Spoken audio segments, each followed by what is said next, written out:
Assalamualaikum warahmatullahi wabarakatuh. Perkenalkan, nama saya Siti Aisyah Tarigan dengan NIM 250712075575 dari Prodi S1 Teknik Kimia. Baik, untuk memenuhi tugas ujian akhir semester mata kuliah Pendidikan Kewarganegaraan, di sini saya akan membahas mengenai demokrasi menurut sepemahaman saya. Jadi, apa sih itu demokrasi? Secara sederhana, demokrasi adalah sistem pemerintahan di mana kekuasaan tertinggi berada di tangan rakyat. Istilah ini sering dikenal dengan slogan dari rakyat, oleh rakyat, dan untuk rakyat. Artinya, rakyatlah yang memilih siapa pemimpinnya dan bagaimana negara dijalankan, biasanya melalui perwakilan yang mereka pilih. Contoh sederhana dari demokrasi adalah pemilihan ketua kelas, di mana semua siswa di kelas berhak untuk mencalonkan diri. Semua siswa berhak untuk memberikan suara atau memilih, dan siswa dengan suara terbanyak yang akan menjadi ketua kelasnya, di mana ketua kelas harus mendengarkan masukan dari teman-temannya dan bukan bertindak seenaknya sendiri. Baik, kita masuk kepada ciri utama dari demokrasi. Yang pertama, ada kebebasan berpendapat, di mana seluruh warga atau seluruh masyarakat bebas untuk berbicara, mengkritik, atau bahkan menyampaikan ide tanpa rasa takut selama tidak melanggar hukum. Yang kedua, ada kesetaraan hak, di mana suara seorang pejabat tinggi itu sama nilainya dengan seorang petani ataupun seorang mahasiswa, yaitu satu orang sama dengan satu suara.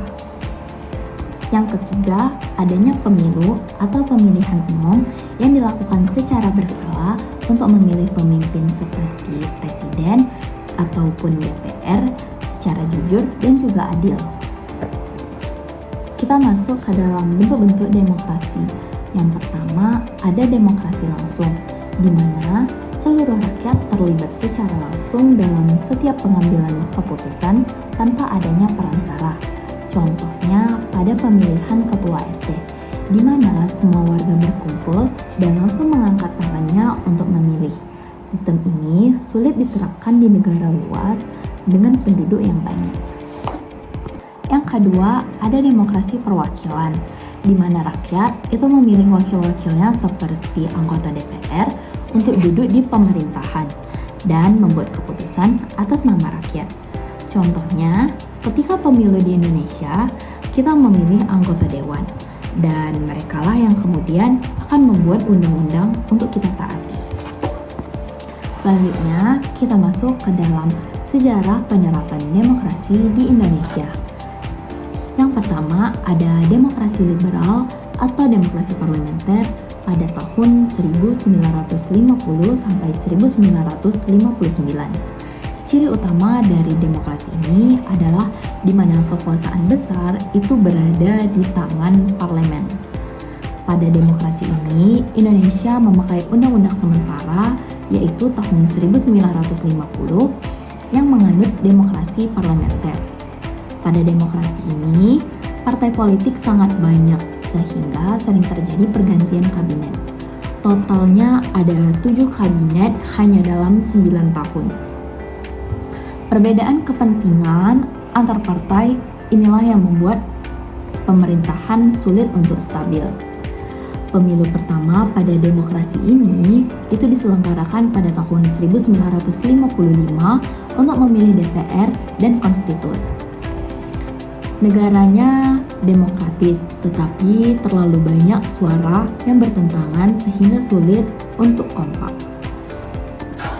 Yang kedua, ada demokrasi terpimpin pada tahun 1959 sampai 1965. Ciri utama dari demokrasi ini yaitu pada masa itu kekuasaan lebih besar berada di tangan presiden. Demokrasi ini berawal dari dekret presiden pada tanggal 5 Juli tahun 1959. Pada masa ini, Indonesia kembali memakai Undang-Undang Dasar tahun 1945.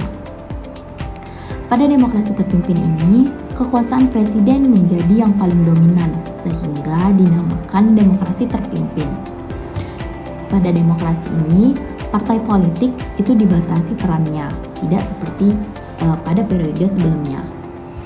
Pada demokrasi ini, pengaruh PKI dan TNI itu semakin besar di dalam politik. Kehancuran dari demokrasi ini itu diakibatkan karena ekonomi yang memburuk dan terjadi konflik politik yang memuncak pada peristiwa tahun 1965. Kesimpulan dari demokrasi ini yaitu demokrasi ini diarahkan oleh presiden, bukan oleh partai politik seperti periode sebelumnya. Yang ketiga, ada demokrasi Pancasila sampai masa Orde Baru, yaitu pada tahun 1966 sampai 1998. Ciri utama dari demokrasi ini yaitu stabilitas politik yang tinggi tetapi kebebasan politik yang rendah. Demokrasi ini menekankan stabilitas, pembangunan, dan tertib sosial. Pemilu pada demokrasi ini diadakan rutin yaitu 5 tahun sekali, tetapi hasilnya cenderung sama karena kontrol pemerintah yang sangat kuat. Kritik dan kebebasan pada demokrasi ini dibatasi, dan ekonomi tumbuh tetapi korupsinya juga tinggi pada demokrasi ini. Ibaratnya negara stabil, ekonominya maju tetapi suara rakyat kurang bebas karena pemerintah yang sangat dominan. Yang terakhir, ada demokrasi reformasi yang dimulai dari tahun 1998 sampai dengan sekarang. Ciri utama dari demokrasi ini adalah demokrasinya yang bersifat terbuka dan juga bebas. Demokrasi ini dimulai sejak kejatuhan Soeharto pada tahun 1998. Kebebasan pers, kebebasan berpendapat, dan hak politik masyarakat meningkat pada demokrasi ini. Presiden dipilih secara langsung oleh rakyat sejak tahun 2004.